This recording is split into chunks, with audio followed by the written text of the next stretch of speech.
ایک مرتبہ ایک یہودی حضرت عمر رضی اللہ تعالیٰ عنہ کی خدمت میں حاضر ہوا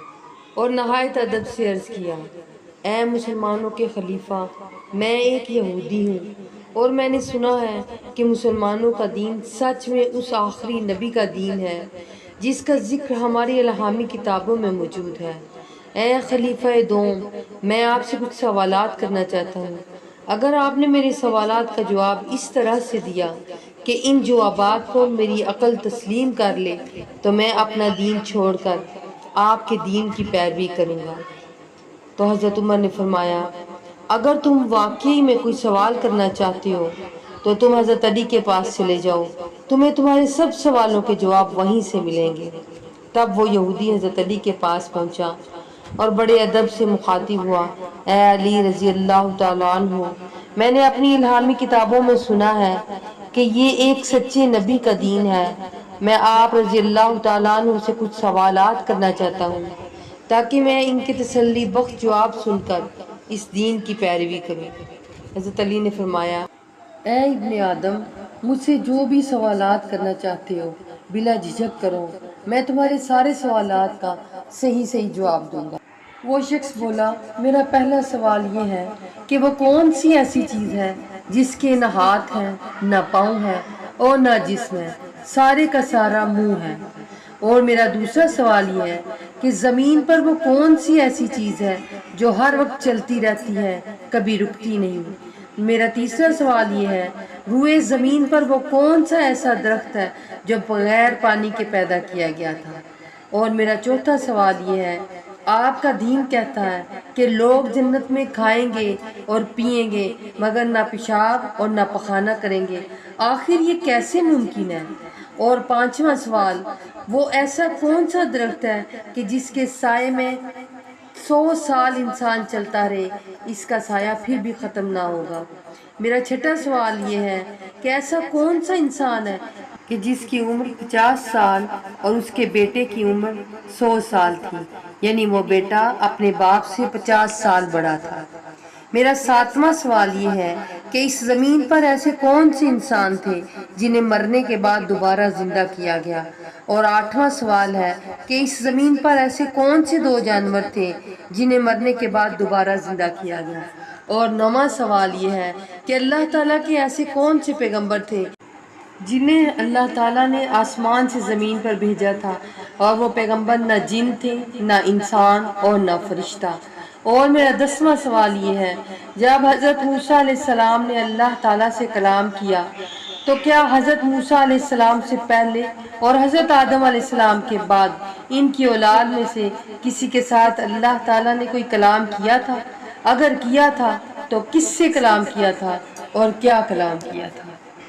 حضرت علی رضی اللہ تعالیٰ عنہ نے ارشاد فرمایا کہ تمہارا پہلا سوال کہ وہ کون سی ایسی چیز ہے کہ جس کے نہ ہاتھ ہیں، نہ پاؤں ہیں، نہ جسم ہے، سارے کا سارا منہ ہے، تو اے ابن آدم، یہ بات اچھی طرح سے اپنے دماغ میں بٹھا لو کہ وہ چیز دوزخ کی آگ ہے جس کا نہ ہاتھ ہے، نہ پاؤں ہے، نہ جسم ہے، سارے کا سارا منہ ہے، وہ مشرکین اور کافروں کے لیے تیار کی گئی ہے، اور وہ انہیں ایسے کھائے گی جیسے کہ صدیوں سے بھوکا کوئی جانور۔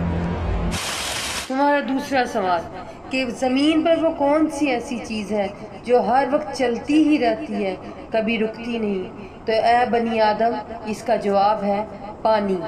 اسی طرح تمہارا تیسرا سوال کہ روئے زمین پر وہ کون سا ایسا درخت ہے جو بغیر پانی کے پیدا کیا گیا تھا۔ تمہارا تیسرا سوال کہ وہ کون سا درخت ہے جو بہت جلد اگایا گیا، تو وہ درخت حضرت یونس علیہ السلام کے لیے اللہ تعالیٰ نے زمین سے فوراً پیدا کیا۔ جب حضرت یونس علیہ السلام 40 دن مچھلی کے پیٹ میں رہے تو ان کا گوشت گل گیا، اور ان کا جسم گل جانے کی وجہ سے وہ اللہ سے رو رو کر دعا کرنے لگے، تو اللہ تعالیٰ نے اپنے پیارے نبی حضرت محمد صلی اللہ علیہ وآلہ وسلم کے صدقے ان کی دعا فوراً قبول کی اور زمین کو حکم دیا کہ فوراً ایک سایہ دار اور پھلدار درخت پیدا کر، اور اللہ کے حکم سے فوراً زمین سے ایک سایہ دار اور پھلدار درخت پیدا ہوا، جس کا پھل کھا کر حضرت یونس علیہ السلام صحت مند ہو گئے۔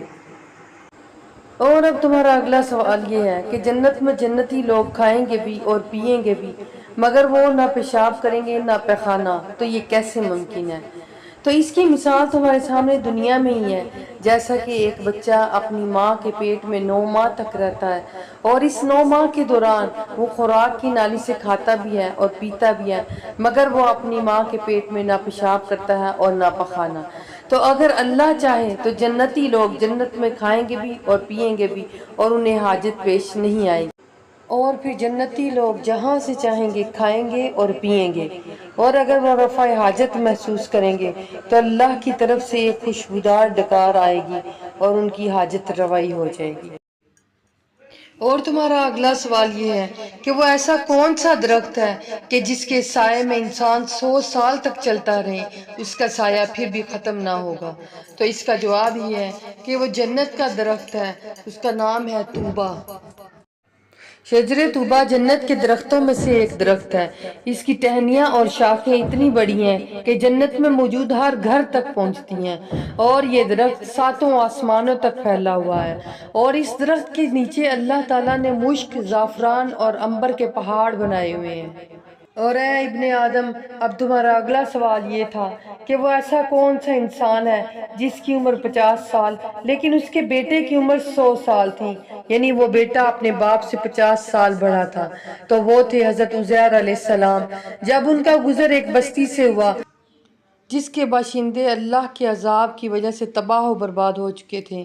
تو حضرت عزیر علیہ السلام کے دل میں یہ خواہش پیدا ہوئی کہ اللہ اس بستی کو کیسے زندہ کرے گا؟ تو اللہ تعالیٰ نے حضرت عزرائیل علیہ السلام سے کہا کہ جاؤ میرے نبی کی خواہش کو پورا کرو۔ چنانچہ حضرت عزرائیل علیہ السلام زمین پر آئے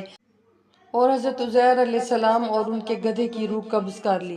جس سال حضرت عزیر علیہ السلام کی روح قبض کی، اسی سال اللہ تعالیٰ نے ان کو بیٹا عطا فرمایا، اور حضرت عزیر علیہ السلام 100 سال سوئے رہے۔ 100 سال کے بعد جب حضرت عزیر علیہ السلام کو اللہ نے واپس زندہ کیا اور ان کے گدھے کو ان کے سامنے زندہ کیا، پھر وہ اپنے گھر گئے تو ان کا بیٹا 100 سال کا ہو چکا تھا، یعنی وہ عمر میں ان سے 50 سال بڑا تھا۔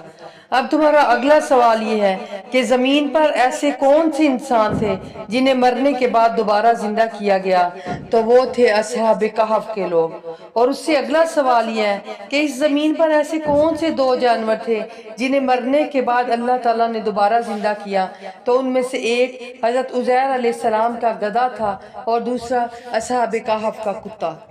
اور اب تمہارا اگلا سوال کہ اللہ تعالیٰ نے ایسا کون سا پیغمبر بھیجا تھا کہ جسے اللہ تعالیٰ نے آسمان سے زمین پر بھیجا تھا، مگر وہ پیغمبر نہ جن تھا نہ انسان نہ فرشتہ؟ تو اس کا جواب یہ ہے کہ وہ پیغمبر ایک کوا تھا۔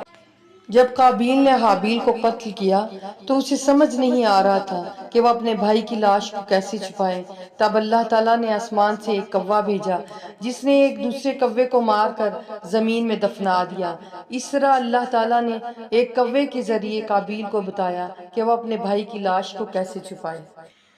اور اب تمہارا 10واں سوال کہ جب موسیٰ علیہ السلام نے اللہ تعالیٰ سے کلام کیا تھا تو کیا حضرت موسیٰ علیہ السلام سے پہلے اور حضرت آدم علیہ السلام کے بعد ان کی اولاد میں سے کسی کے ساتھ اللہ تعالیٰ نے کوئی کلام کیا تھا؟ اگر کلام کیا تھا تو کس سے کیا تھا اور کیا کلام کیا تھا؟ تو اے ابن آدم، حضرت موسیٰ علیہ السلام سے پہلے اور حضرت آدم علیہ السلام کے بعد اللہ تعالیٰ نے ایک ایک انسان سے کلام کیا، اور نہ صرف اللہ تعالیٰ نے کلام کیا بلکہ ہر انسان نے اللہ تعالیٰ سے کلام کیا۔ حضرت علی کا یہ جواب سن کر وہ یہودی بولا، اے علی رضی اللہ تعالیٰ عنہ،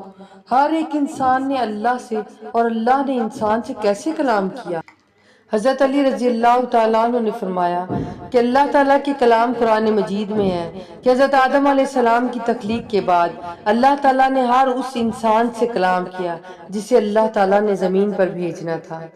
اللہ تعالیٰ نے عالم میثاق میں ایک ایک انسان سے کلام کر کے علیحدہ علیحدہ وعدہ لیا